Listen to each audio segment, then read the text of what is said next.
Assalamualaikum warahmatullahi wabarakatuh. Kembali lagi dengan saya Astrid Luspeminda. Sebelum mempelajari pemikiran dan kebijakan ekonomi pada masa Daulah Abbasiyah, mari kita membahas biografi Abu Ubaid.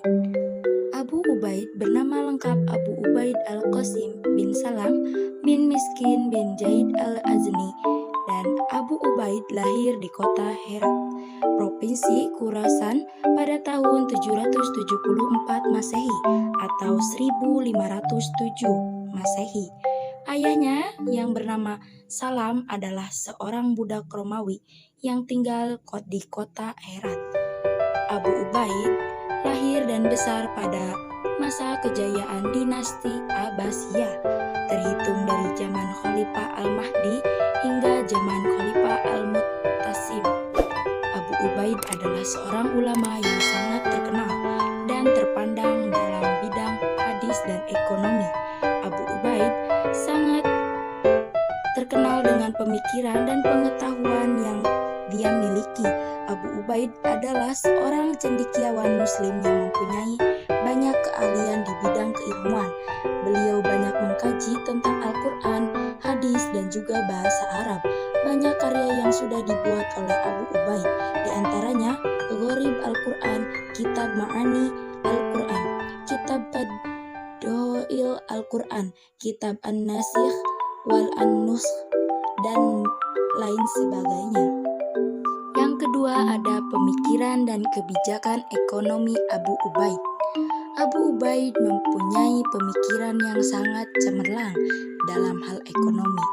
Abu Ubaid mengelompokkan pemikirannya tentang ekonomi menjadi 5, yaitu filosofi keadilan hukum dalam ekonomi, dikotomi badui atau masyarakat desa ke urban, yaitu perkotaan, kepemilikan sehubung dan strategi pembaikan agraria, dan pemikiran tentang kebutuhan. Yang terakhir yaitu kegunaan uang.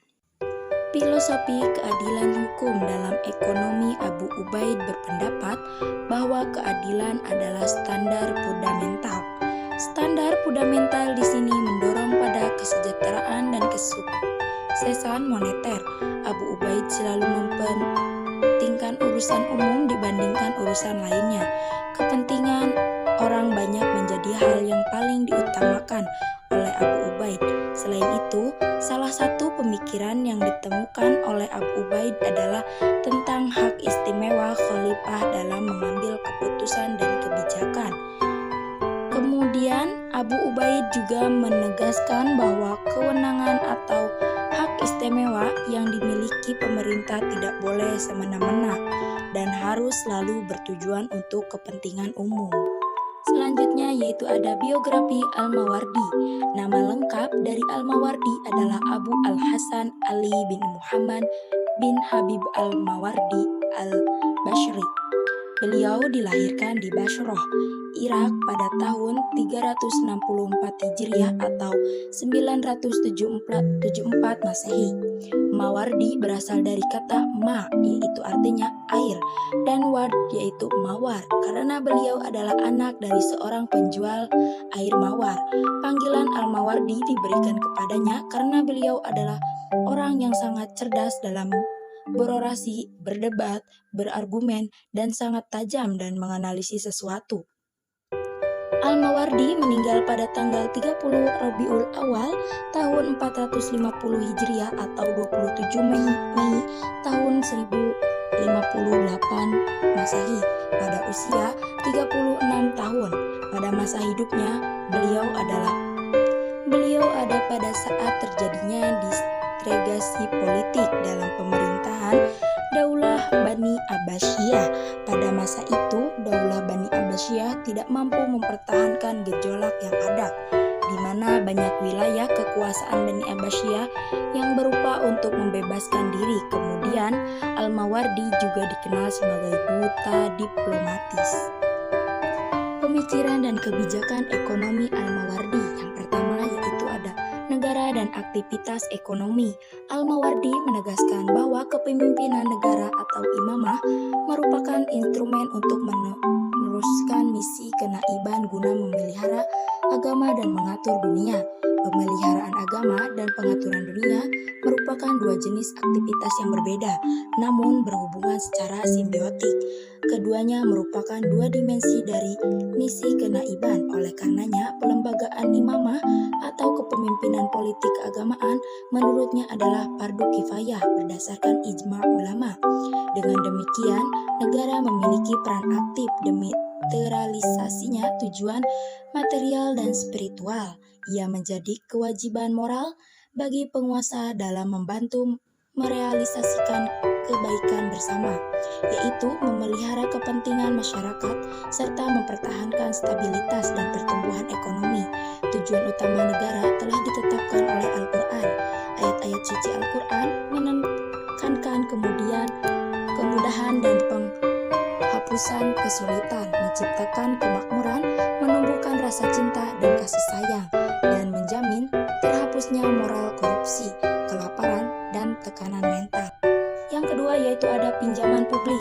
Pinjaman publik untuk menutupi defisit dalam anggaran dibolehkan dalam syariah karena Rasulullah pernah melakukannya. Akan tetapi, perinciannya tidak pernah diriwayatkan dalam literatur hadis atau hukum. Hal ini yang kemudian membuat Al-Mawardi dan Al-Juwaini dan Al-Ghazali membahas syarat-syarat dan kondisi dibolehkannya pinjam publik tersebut. Al-Mawardi sepakat dengan pinjaman publik karena menurutnya ada pembedaan antara pembiayaan tugas-tugas perintah negara dan pembiayaan kepentingan dan kesejahteraan umum masyarakat.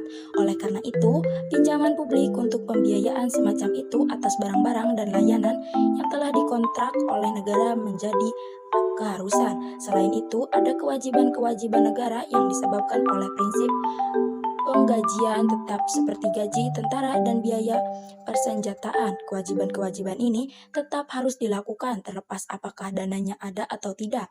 Jika terdapat dana yang tersebar di sana-sini, negara dapat menempuh jalan kepinjaman publik untuk memenuhi kewajiban-kewajibannya. Yang ketiga yaitu perpajakan. Dalam masalah perpajakan, Al-Mawardi mempunyai pandangan sendiri yang sedikit berbeda dengan tren pendapat pada masa klasik. Menurutnya, keadilan baru akan terwujud terhadap para pembayar pajak jika para petugas pemungut pajak mempertimbangkan setidaknya 4 faktor dalam penilaian kharaj. Antara lain yang pertama yaitu kesuburan tanah, karena kesuburan tanah sedikit banyaknya mempengaruhi jumlah produksi. Yang kedua yaitu ada jenis tanaman. Hal ini terjadi karena tanaman ada berbagai jenis dan varian harganya berbeda-beda. Yang ketiga yaitu sistem irigasi. Tanaman yang menggunakan sistem irigasi manual tidak dapat dikenai pajak, yang sama dengan tanaman yang menggunakan sistem irigasi alamiah. Yang terakhir yaitu jarak atau tanah yang menjadi objek kharaj dengan pasar.